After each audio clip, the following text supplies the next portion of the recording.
Am I wrong on that? It's 84 right now. Not bad. I like it. Oh, I know. And I did say that, didn't I? Banalis? No. I didn't say that? I said C. I said Canalis. Sorry. Well, that's the first That's mistake. okay. He's smiling on Zoom. So I'm sure he's used to it. Here, no, we're going to leave the big B there. Give it back. Give it back. That is the first mistake I've ever made in my life. And it won't be the last. In the last 2 minutes. But I'll tell you, somebody who didn't make a mistake in finding that barn find GT350, we've got him on Zoom. Oh, we do? Yes. Ruben, are you there? I am. How are you? Hey, it's good to see you. Thank you very much for joining us today. You know, we're still in awe. So let's find out again. I know that you told us when we saw you a year and a half ago. I think it was a year and a half ago.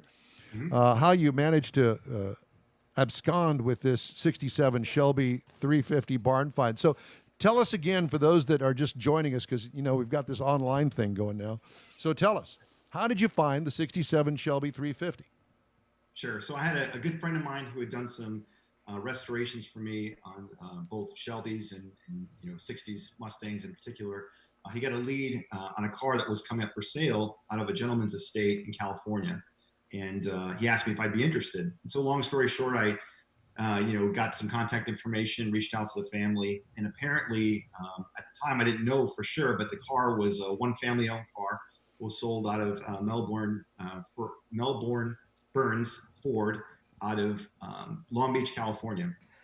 And the car was purchased in 1967 by the original owner. When he came back from Vietnam, he had been in the Air Force and active duty. And he owned the car from 1967 until 1972. And in which case then he sold it to his cousin, Robert Mejia, who owned the car until he passed away about 2 years ago. And so once Robert Mejia passed away, the car was coming up for sale, and they offered it first to the family. And it just so happened that one of the family friends knew the gentleman that had restored cars for me previously. And that's how we got the lead, if you will, from the family, if you will, before it went public. There's nothing ever wrong with connections, is there? Exactly. No, it worked out very, very well, for sure. Okay, so tell us about the car itself. All original? Correct. There were some things that had been changed in the car, but very minimal. The carburetor had been changed at one point in time. The radiator had been changed. And of course, some of the wearables, if you will, have been changed. But for the most part, the car was in extremely original shape. In fact, the entire driveline is original. All the Ford VINs are in place, the original Shelby tag. And so just incredible car. In fact, given the fact that it was a California car all of its life, all the original underside oversprays and markings were still there. In fact, there were still some original chalk markings, if you will, under the hood and on the firewall in the engine bay that would have existed at the time in which it either went through San Jose or when it eventually made its way through Shelby American in 1967. Did you wash the car yet? I did, yes. I will tell you, I did not use a bucket of water and soap, if you will.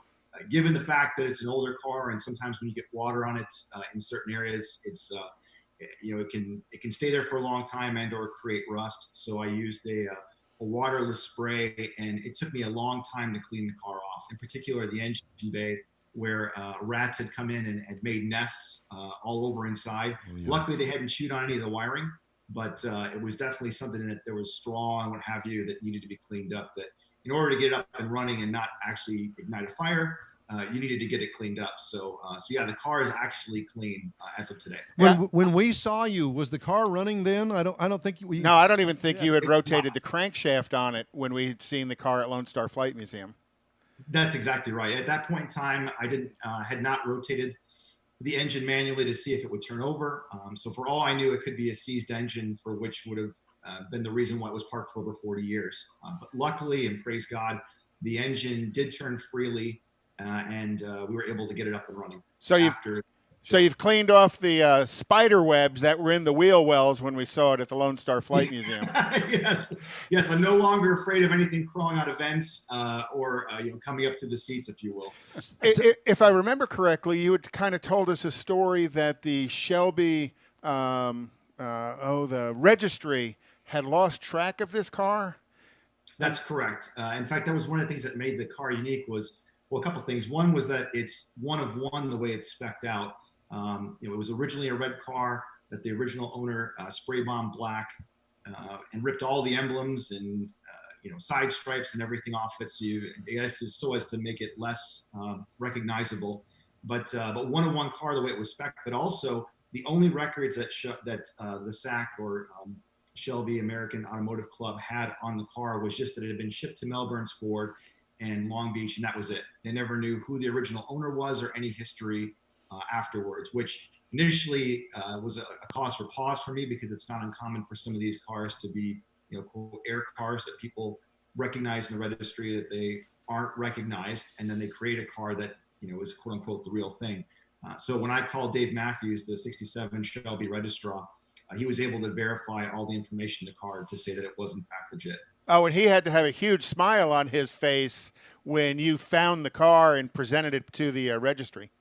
Yeah, absolutely. In fact, of course, Dave is an enthusiast first and foremost, and so we had some great conversation. And even subsequently, as I've gone through the process of getting the car up and running, he's been a tremendous help, and it's really exciting to see him excited about the car, and both in the condition of the car and then learning the history now that no one knew of up until a year ago. So since the last time that we saw you in the car, and you've gotten it running, you cleaned it up, have you been to any shows? What's the reaction when you take it out in public? Yeah, great question. So the first time I took it out, we got it up and running, and I was chomping at the bit for sure to take it out. And in reality, just a quick side note, it only took a couple weeks for them to actually get the car up and running. Now, it wasn't fully sorted. We need to work to the brakes and the fuel system, whatever, but to actually have it run under its own power was pretty quickly. But in a matter of months, they had a rally coming up, the Shelby rally here through the Texas Hill Country. And I thought, what better way to break it in than take it out on that? So we actually took it out for a 300-mile cruise on a Saturday. And actually the temperatures at the time, this is in August, if I remember right, I mean, it was like 95 degrees, and the car ran fantastic. And it was funny because the reaction I received at that point in time and subsequently is one where people, without even asking me what my intentions are, like, don't do anything to it. Don't repaint it. Don't do anything more than what you've done as far as, cleaning it. Leave it as is, because it's taken, 50 plus years for it to look the way it does. I'd be ashamed to kind of get rid of all of that. So the reaction has been one of, drive it and enjoy it as it is now versus restoring it. How many miles does it have on it? So right now it's got, if I remember right, just over 13,000 miles on it. And I've put on about 3,000 since I had it up and running. Wow. That's unbelievable. I think it's great that you're driving it. Yeah, I really, it's, the neat thing about it is that again, it's not a dog by any means in the outside, but it's not a show car. It's got no, it's its own show car. It's got its own history, its own. True. It's a different type of show car. That's exactly right. But what's neat is that, I'll take it to run errands. So like, for example, I had to run an errand yesterday, and, it's an original AC car, which that was part of what I got up and running as well. And, if it's over 80 degrees, I don't mind taking it out because I got the AC going. And so I took it to run an errand, parked it in, regular parking lot, went in, came out, no worries. And, I've got a 66 Shelby GT350 that I'd be very concerned taking out because it is a restored car. This one is just fun to take out and not have to worry about where you park it, aside from obviously safety, making sure it's not going to nobody's going to break into it, but taking it out in public, there's no concerns there. But it still attracts attention from strangers just because of what it is. Oh, very much so. Yeah. In fact, it's funny because people don't ask. So when I drive my 66, people usually ask, "Oh, is it real?" With the 67, nobody really asks that question because typically you don't see cars in a condition where they're unrestored if it's in fact a genuine car. And a lot of clones, they're not made to look weathered, they're made to look brand new. Yeah, they're too perfect. So when people see it, it's pretty fun because I have yet to have anybody ask me, is it a real Shelby? Because who would intentionally put have it in that state, if you will, in the outside and have it have restored it to that way. Ruben, what did you do to it to get it to run and to be able to take it out on the street? Brakes, tires, coolant, oil, fluids. Yep, all the fluids had to be changed. The master cylinder was pretty in pretty poor shape. Right. The fuel tank and the fuel lines themselves need to be replaced. The front calipers had to be rebuilt. But honestly, it's funny that the people that helped me get it up and running, they made a comment. They said, some cars just want to live and some don't.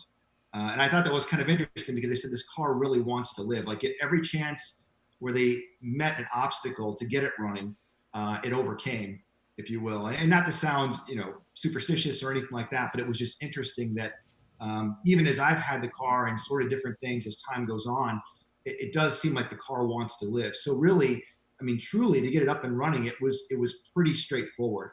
What you would normally do to a car, I think, for the most part, if it had been sitting, 5 years, let alone 40 years. So the soul of the car says, keep me on the road.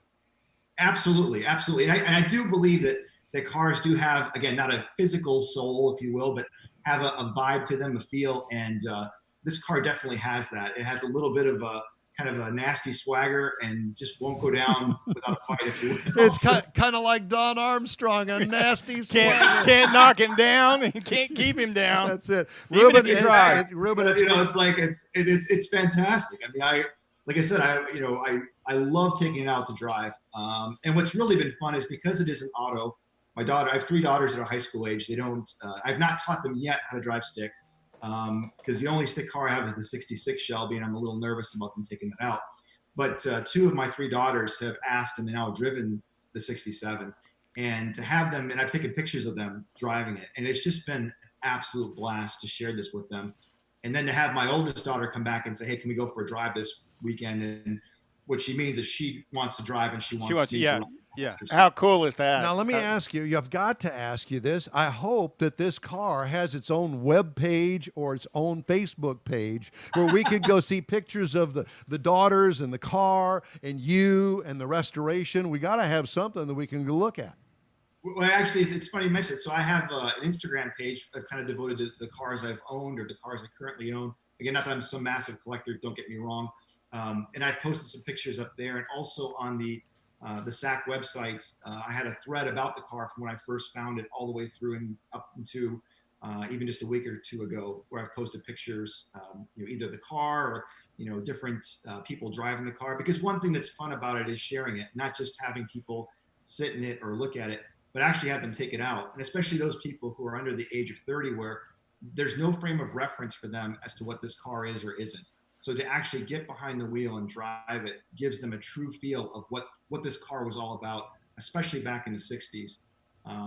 And so there are some avenues for which pictures are shared and the stories as well, which is just, the icing on the cake. Ruben, I tell you, talking to you brings back a lot of memories. For one, up there, that cliff where you take all those pictures, where you've got 2, I guess it's your 66 and your 67 with the sheer cliff in the background. I took some pictures up there. There's an F650 up there in San Antonio that was on the cover of Diesel World I did. And the other thing that I love about this, I had a 67 GT350, and I sold it to buy my first house. And I've kicked myself in the butt every day since then. You still got the house? No. Way to go, Mars. Well, I don't have the wife either, so I guess it really doesn't matter. Ruben, it's great to talk to you. Great to see you. Thanks so much for joining us today. Best of luck. Call us next time you're in town. Will, definitely. Thank you so much. Appreciate it. Thank you, Ruben Benalis. So cool. 67 Shelby 350 barn find. Time now for